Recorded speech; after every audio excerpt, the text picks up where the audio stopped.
Cuplikan PowerPoint episode kali ini. Ya bisa dipertimbangkan juga gitu untuk operasi memang. Karena kalau dengar begini nih kayak kita jadi Takut ya. Iya, jadi takut jadi kayak wah Iya. ini apa nih? Kayak kita harus waspada banget nih apa gitu. Tapi selain endometriosis tadi ada lagi nggak dok penyakit yang di sekitar rahim yang sekarang banyak ditemui? Kayak kemarin gitu misalnya yang kasus pelecehan dokter kandungan laki-laki terhadap pasiennya gitu. Gampang banget kan viralnya kan. Betul. Terus jadi semua banyak sharing-sharing tentang oh iya dokter kandunganku laki-laki, dokter kandungan perempuan gitu kan ya. Terus jadi ada banyak tuh yang berpendapat iya makanya saya suka heran tuh kenapa sih kok perempuan mau aja periksa. Iya, maksudnya Selamat datang di Power Puan.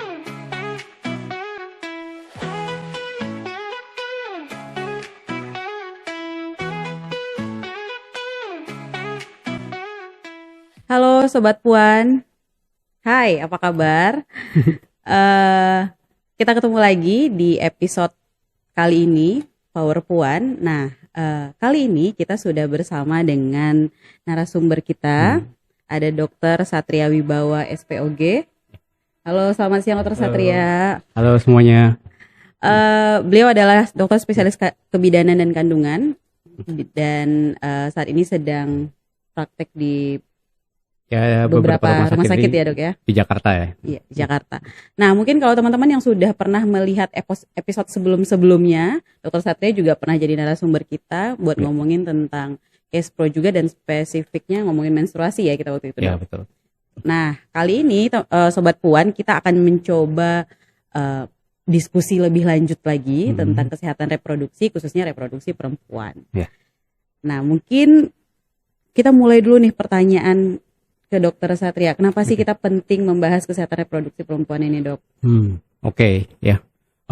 Sebenarnya ini selalu penting ya. Dari dulu tuh sebenarnya penting. Cuma memang kalau ngomongin kandungan perempuan tuh selalu kalah pamor ya sama hamil ya. Terus ditambah lagi dengan perkembangan zaman, sekarang tuh udah mungkin kerjaan makin stres ya.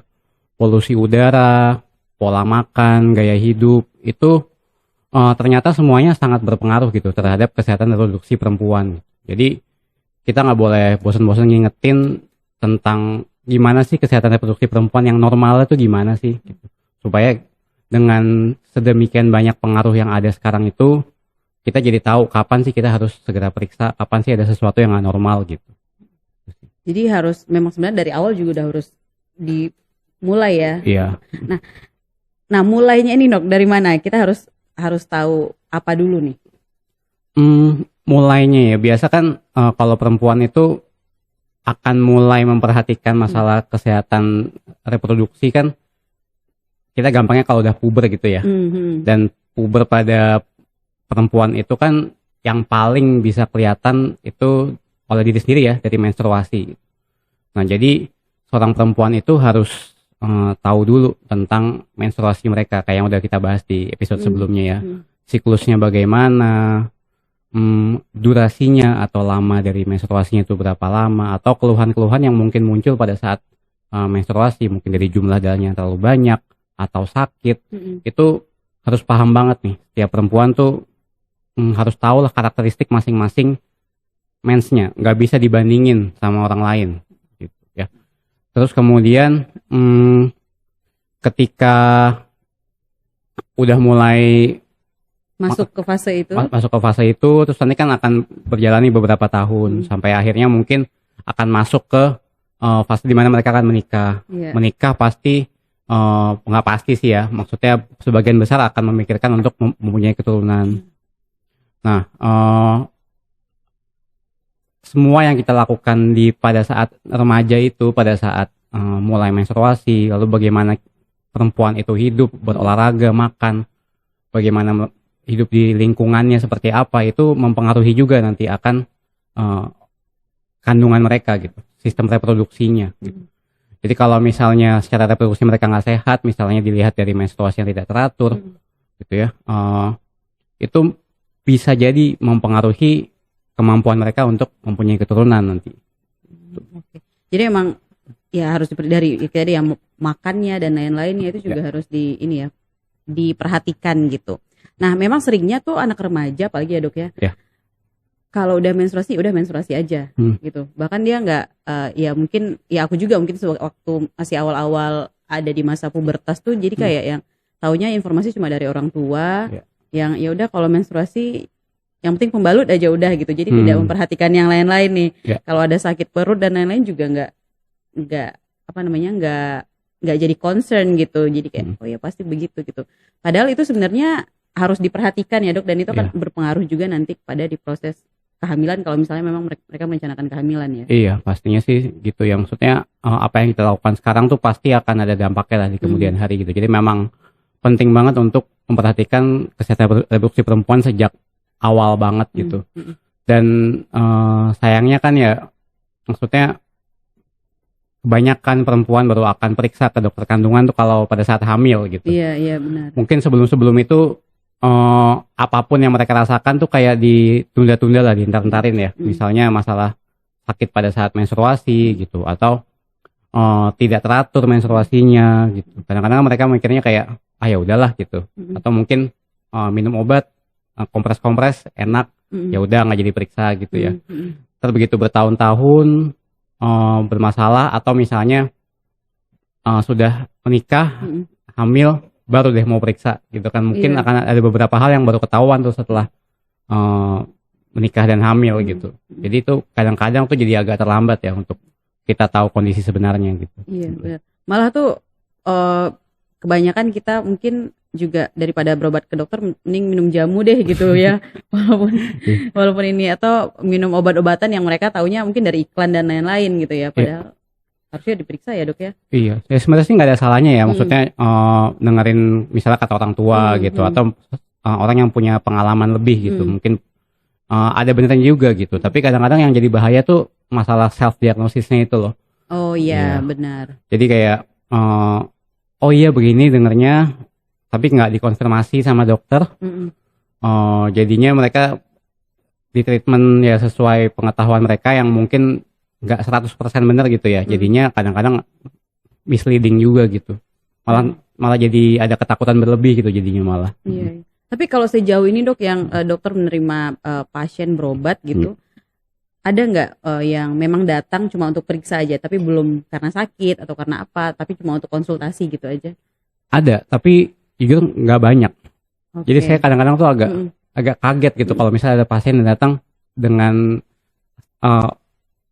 kalimat pertamanya adalah nggak apa-apa Dok, saya mau periksa aja kandungan saya baik-baik aja apa enggak.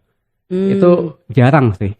Ya mungkin karena pengalaman saya juga belum banyak ya. Tapi maksudnya dari sekian banyak pasien yang udah pernah saya tangani, itu dibandingkan dengan pasien-pasien lain yang datang dengan kondisi normal ingin cek kesehatannya, itu cukup jarang sih sebenarnya. Jadi mungkin itu yang harus diperbanyak ya. Mungkin sobat-sobat puan yang punya pengalaman menstruasi, yang yang belum tahu apa sebenarnya yang terjadi dengan sistem reproduksi, itu sangat boleh untuk konsultasi aja ke dokter gitu. Nah, kalau dilihat sekarang ini juga banyak kan pembahasan, kan orang-orang tuh sekarang udah mulai banyak bahas di TikTok, di Twitter, apa di sosial media lah gitu tentang sakit di seputar rahim ya, kayak gitu-gitu sekarang juga banyak ya Dok ya. Apalagi kalau beberapa teman saya tuh ada yang terdiagnos endometriosis dan lain-lain, nah gitu-gitu. Nah sebenarnya itu bisa terjadi kenapa Dok? Iya, jadi kalau endometriosis sendiri itu sebenarnya kalau per definisi adalah tumbuhnya jaringan menyerupai dinding rahim itu di luar tempat yang seharusnya, jadi di luar rahim lah istilahnya gitu. Itu bisa di mana aja, bisa di otot rahimnya, bisa di luar rahim, atau bahkan bisa di indung telurnya yang ujung-ujungnya akan membuat jadi kista, namanya kista endometriosis. Ya, dan itu memang gejala yang paling sering bikin pasien datang itu adalah karena nyeri pada saat menstruasi gitu. Masalahnya kan yang namanya nyeri itu kan sangat subjektif ya. Jadi ambang nyeri orang tuh beda-beda gitu. Ada yang sakit dikit udah periksa, ada yang karena sibuk kerja mungkin, terus tipenya juga yang bisa nahan sakit gitu ya sampai bertahun-tahun gitu. Jadi memang udah ada penelitiannya, bahkan keterlambatan diagnosis yang namanya penyakit endometriosis itu bisa sampai 7 tahun lebih. Karena itu menunda-nunda. Nyeri haid, cerita kesini dianggap biasa. Cerita kesini dianggap itu biasalah, awal-awal aja gitu. Ternyata udah bertahun-tahun, bahkan sampai 7 tahun lebih. Ternyata udah lanjut gitu, maksudnya udah ada kista yang ukuran cukup besar gitu. Ya jadi memang itu masih jadi tugas lah buat kita ini para obgyn untuk mengingatkan nih para perempuan untuk lebih peduli lah sama mensnya masing-masing gitu. Jangan dianggap sepele, apalagi yang namanya nyeri, karena itu efeknya bisa berkepanjangan gitu.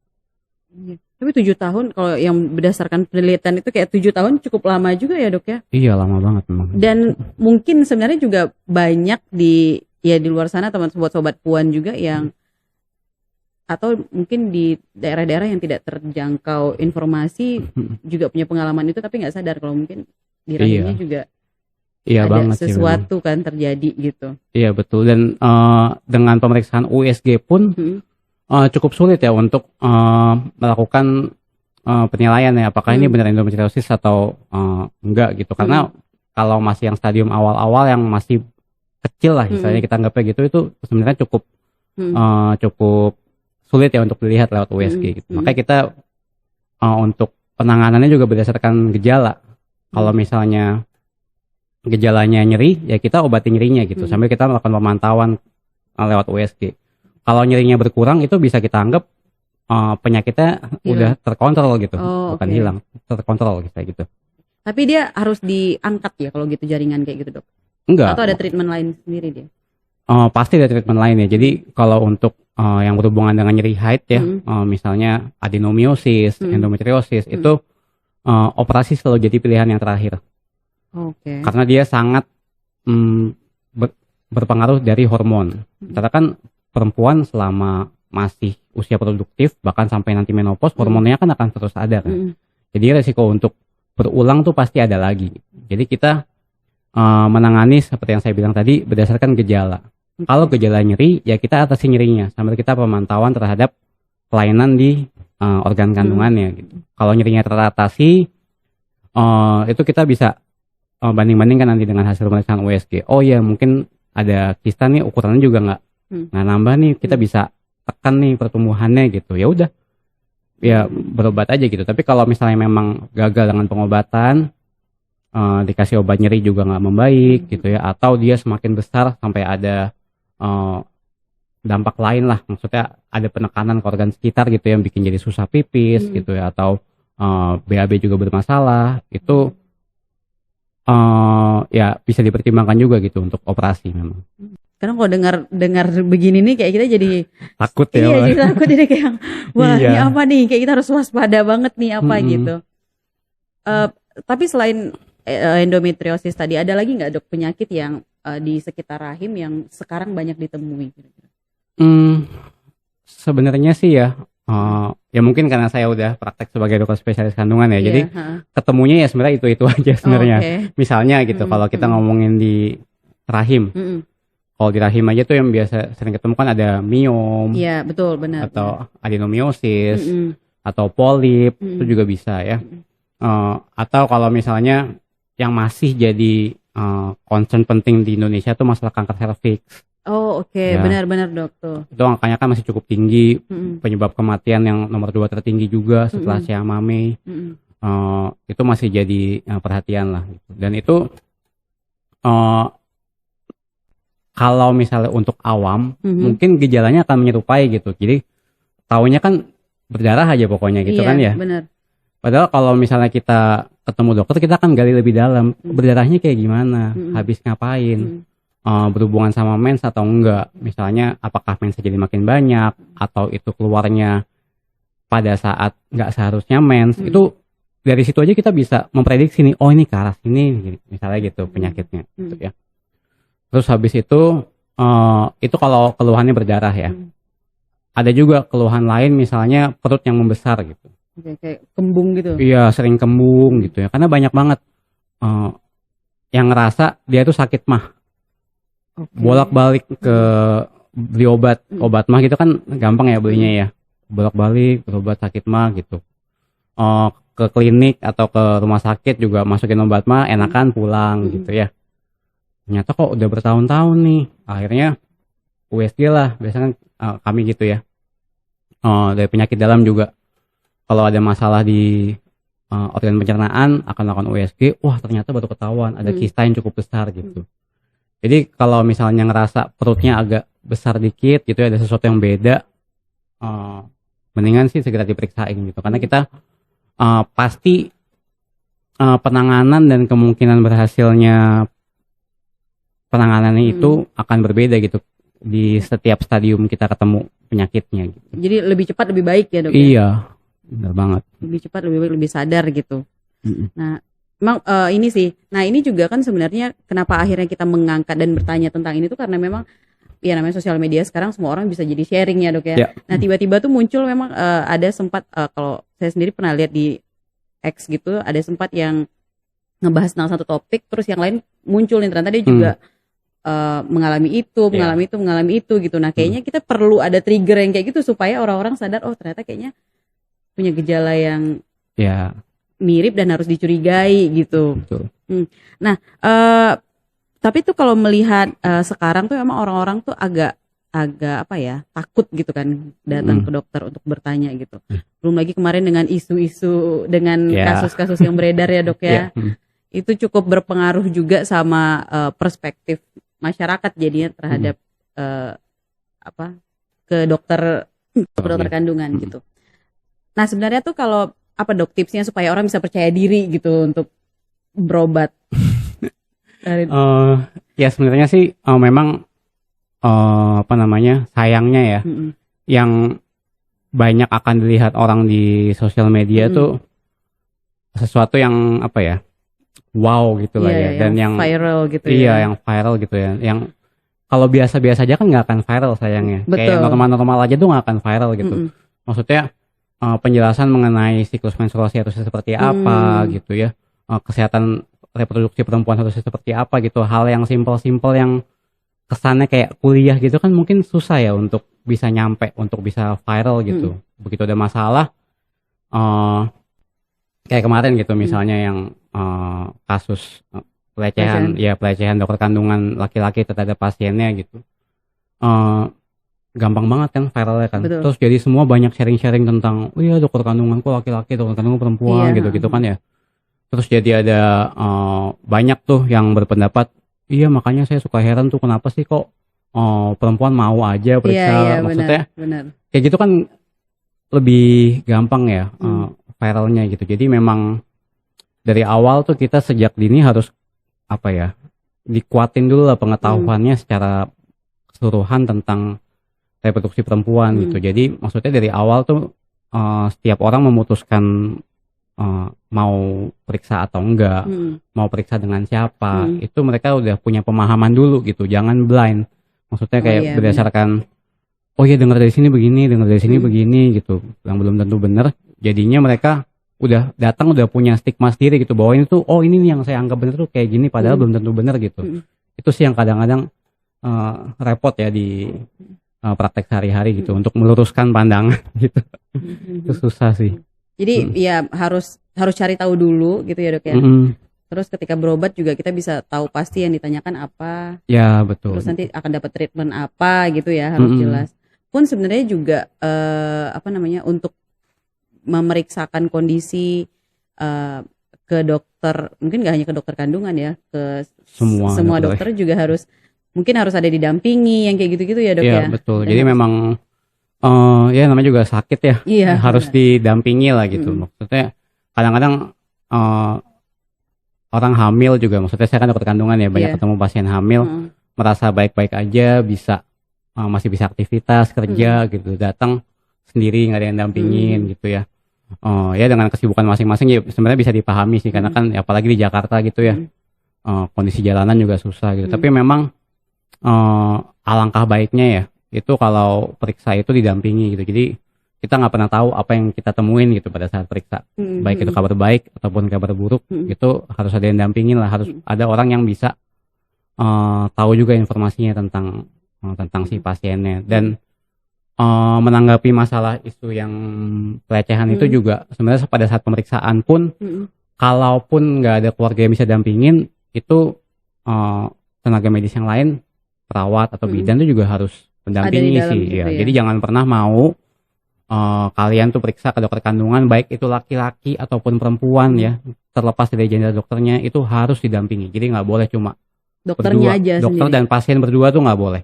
Gitu. Itu mungkin itu yang harus di highlight ya nanti.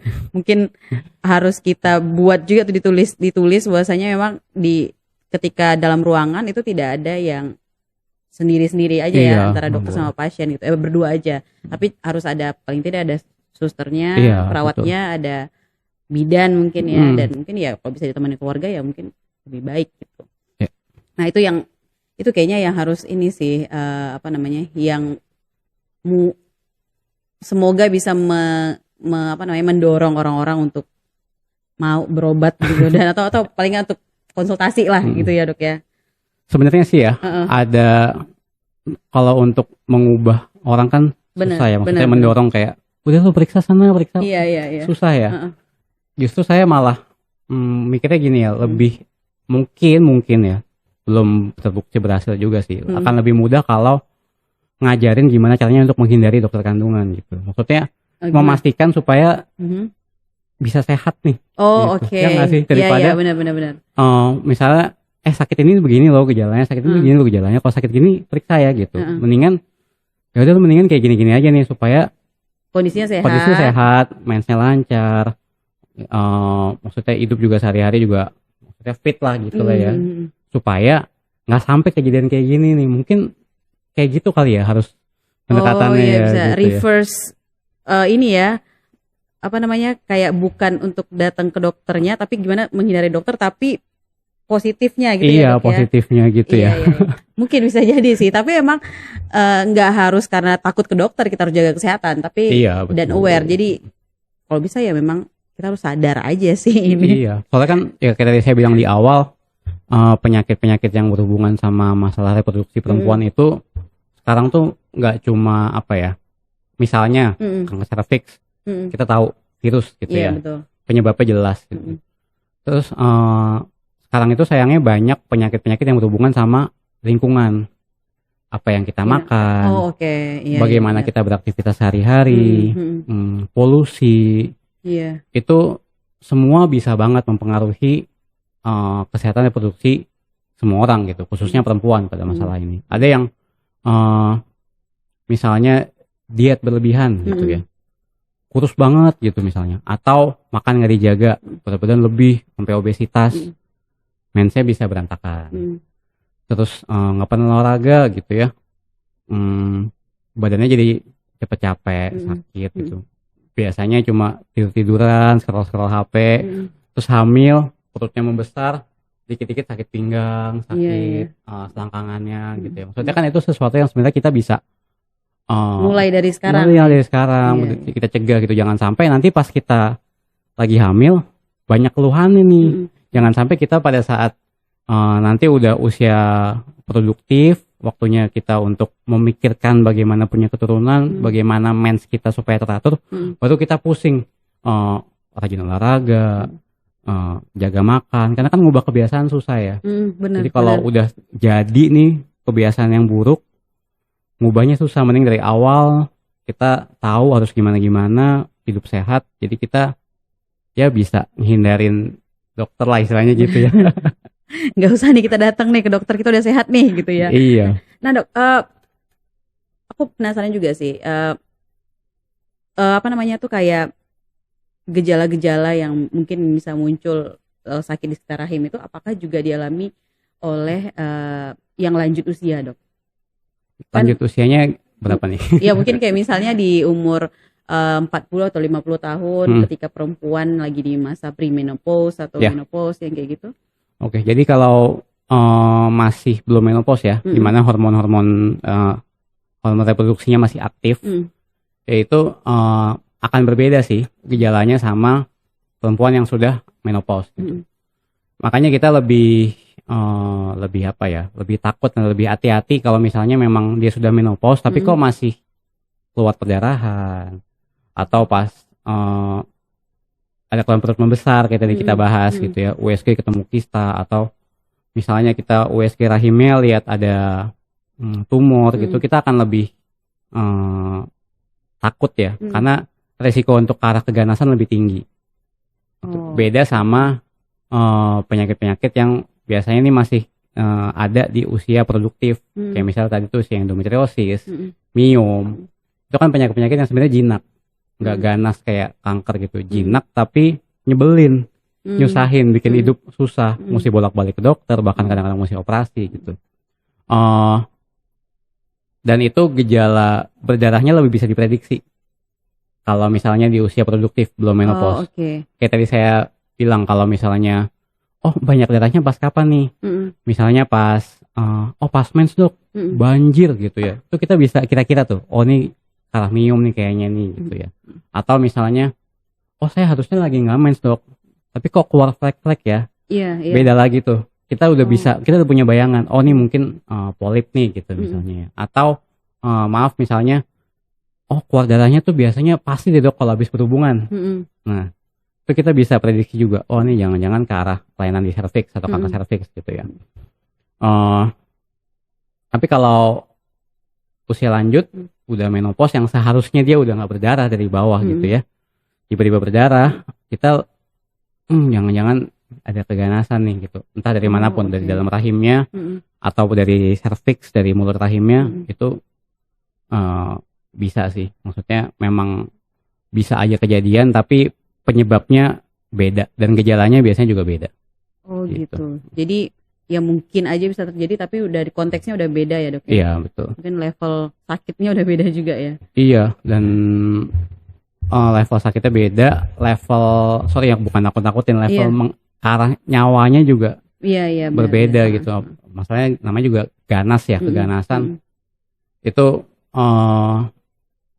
pasti akan berbeda lah penanganannya sama yang kayak yang jinak-jinak tapi nyusahin gitu. Tapi berarti memang harus ini juga ya, harus sadar juga kalau misalnya mungkin ada terjadi hal yang nggak menyenangkan di tubuhnya, badannya nggak nyaman atau perutnya sakit, misalnya kalau ibu-ibu yang ada di usia lanjut nih gitu. Kadang kan ada juga yang udah merasa kayak kayaknya aku udah menopause, tapi ada keluar darah lagi, malah mikirnya kayaknya belum deh nih karena masih menstruasi gitu. Padahal bisa jadi hal lain ya. Iya benar banget. Jadi memang pada dasarnya knowledge-nya dulu, pengetahuannya dulu harus dikuatin. Dia harus tahu mens tuh normalnya gimana, berapa lama, dan kapan sih bisa dibilang menopause ya. Itu kan 1 tahun full itu nggak mengalami menstruasi sama sekali. Itu bisa udah indikasi itu menopause. Okay. Memang nanti akan dikonfirmasi sama pemeriksaan lab tuh bisa. Jadi cek hormonnya, kalau ada hormon yang udah sedemikian rendah, jadi kita bisa iya nih udah menopause nih, didukung dengan memang udah nggak main 1 tahun gitu ya.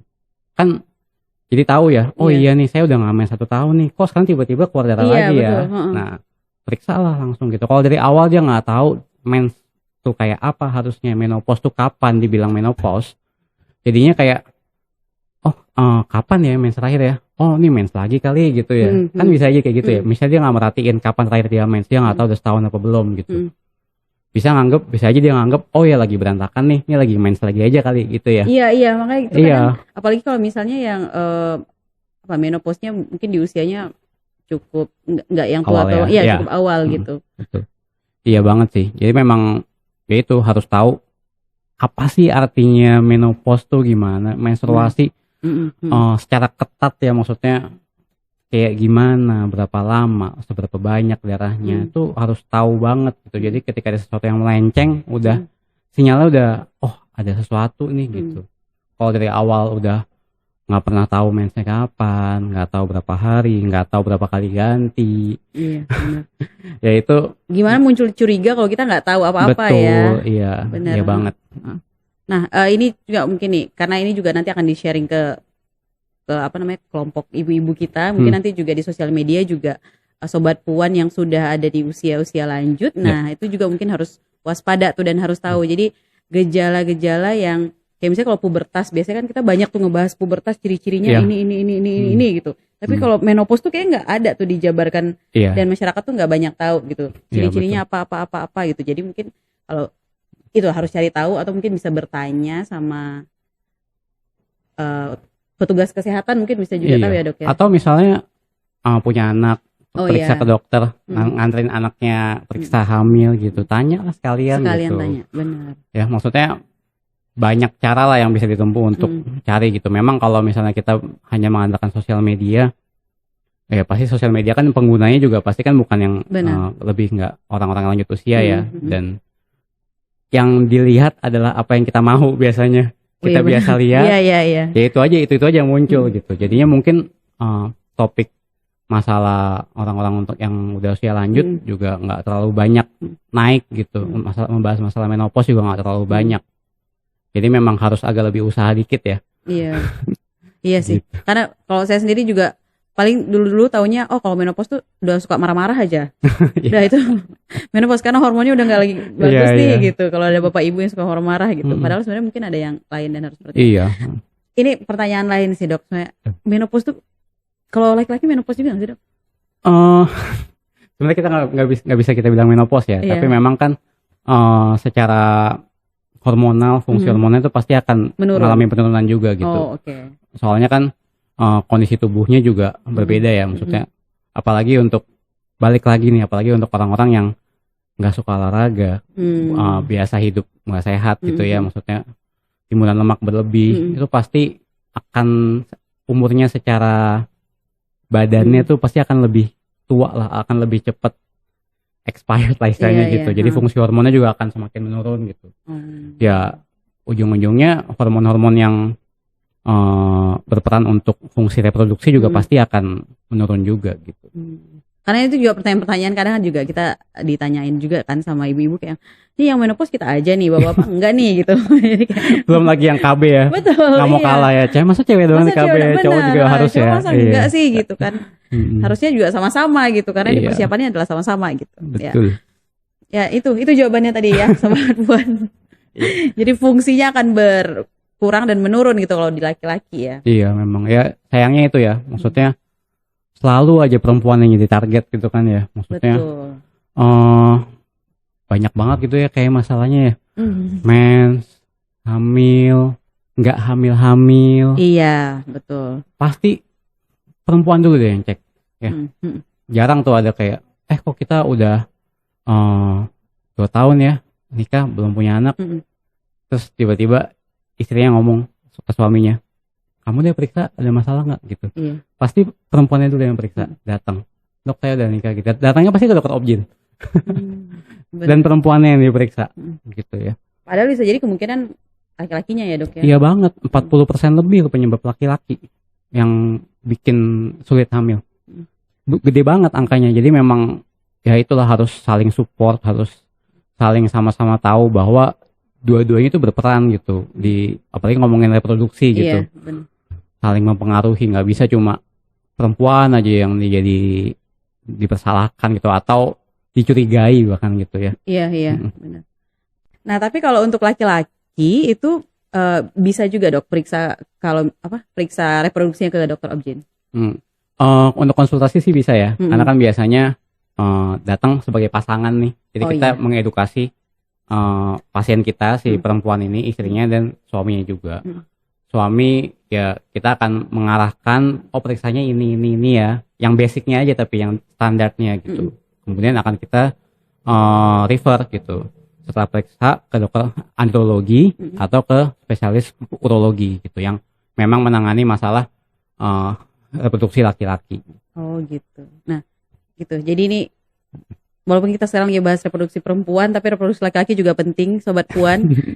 Kalau ada yang punya teman, saudara laki-laki harus diingatkan juga, harus periksa ya dok ya. Betul. Dan untuk laki-laki juga kayaknya harus waspada juga, mungkin pasangannya sakit dan lain-lain. Nah itu juga harus bantu curiga sih. Iya banget. Support sistemnya tuh harus ya bagus banget sih, saling ngingetin ya. Apalagi kalau untuk yang udah menikah ya, kalau misalnya belum menikah memang dari orang tua ya atau teman-teman sekitarnya harus paham juga mengenai masalah reproduksi baik laki-laki ataupun perempuan. Kalau udah suami istri juga jangan terperangkap di stigma bahwa ini perempuan nih harus diperiksa gini gitu. Tapi kita lebih ke ngingetin gitu. Gimana misalnya mens kamu, teratur nggak gitu ya. Iya. Bulan ini udah mens belum? Ya catat ya tanggalnya gitu. Jangan apa ya? Jangan Jangan nggak peduli. jangan cuma nyuruh-nyuruh periksa karena Benar. ngerasa udah sibuk kerja gitu ya. Ya udah kamu aja periksa dulu, aku kan masih kerja gini-gini. Nggak bisa, harus nyempetin dua-duanya periksa bareng gitu. Nggak bisa. Walaupun memang balik lagi tubuh yang paling tahu adalah kita. Iya. Tapi support system orang-orang terdekat juga perlu gitu. Iya. Nah mungkin terakhir Dok, pesan dan tips atau apa untuk perempuan untuk sobat puan. Oke, jadi saya nggak bosan-bosan ngingetin di semua acara, di semua kesempatan bahwa kesehatan reproduksi perempuan itu nggak hanya dimulai pada saat hamil saja, ya. Itu harus diingat karena memang kita nggak bisa pungkiri bahwa kenyataannya perempuan itu baru akan concern dengan kesehatannya, apalagi reproduksi pada saat dia hamil. Itu pun juga bukan karena dia takut dia kenapa-napa, tapi takut bayinya kenapa-napa. Oke. Jadi bukan karena dirinya, Iya. tapi karena ada bayinya gitu Betul, ya. dia mulai periksa rajin, ini boleh nggak ya dok, nih saya makan ini bahaya nggak ya. Itu lebih karena ngefek nggak ya ke kandung ke bayinya gitu ya. Jadi memang itu sebenarnya merupakan cara pandang yang terlambat ya. Salah sih nggak, memang harus concern lebih ke bayinya juga gitu. Tapi itu agak terlambat, apalagi untuk orang-orang yang ada masalah dengan menstruasinya gitu ya. Atau misalnya tadi ada pembesaran di perutnya, itu juga harus lebih care lah sama dirinya sendiri gitu.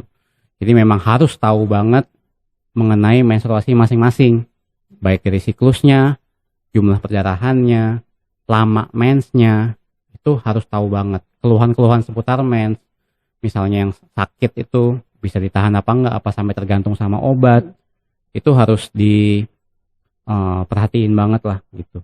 Dan jangan lupa bahwa nggak semua penyakit itu gara-gara yang namanya virus, kuman, bakteri, atau apa ya, kelainan bawaan, genetik gitu ya.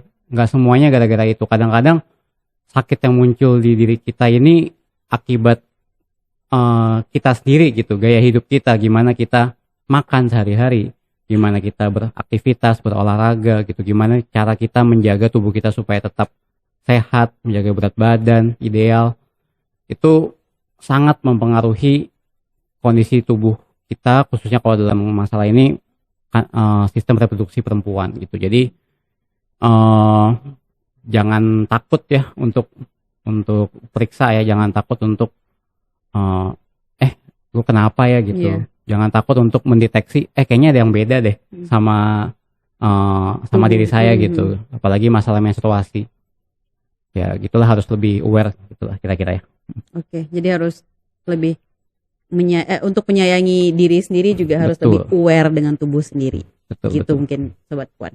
Oke, terima kasih Dokter Satria. Ya, Banyak sama-sama. banget diskusi kita ini. Oke. Mungkin nanti kita akan mengundang kembali Dokter Ya, Satria boleh, untuk boleh. diskusi-diskusi terkait dengan case Siap. pro lainnya. Nah, Sobat Puan boleh tuliskan pertanyaan kalau misalnya ada penasaran, apalagi nih tentang case pro perempuan yang harus diketahui gitu, dan mungkin bingung mau nanya ke siapa atau kayaknya boleh deh ini biar dibahas di podcast aja gitu. Nah, boleh Sobat Puan tuliskan di bawah, di komen atau di DM ke IG-nya YKP. Nah, mungkin juga sekalian promosi, Dokter Satria punya Instagram mungkin yang bisa iya, di-follow oleh Sobat Puan. Boleh. Jadi kalau misalnya ada yang mau nanya-nanya singkat ya, mau konsultasi, nggak harus sakit, maksudnya pengen tahu aja gitu, maksudnya normalnya gimana sih dok gitu ya. Bolehlah ada Instagram saya @satriaopjin, atau bisa periksa langsung ke saya di Rumah Sakit Hermina Podomoro atau Rumah Sakit Saint Mary Basra Durensawit. Oke. Gitu Sobat Puan, episode kali ini sekali lagi terima kasih Dokter Satria. Sama-sama. Sampai ketemu di episode berikutnya. Bersama Sobat Puan, terus terjun tentang kesamaan. Ada lagi menjadi penghias, tegak tak lagi di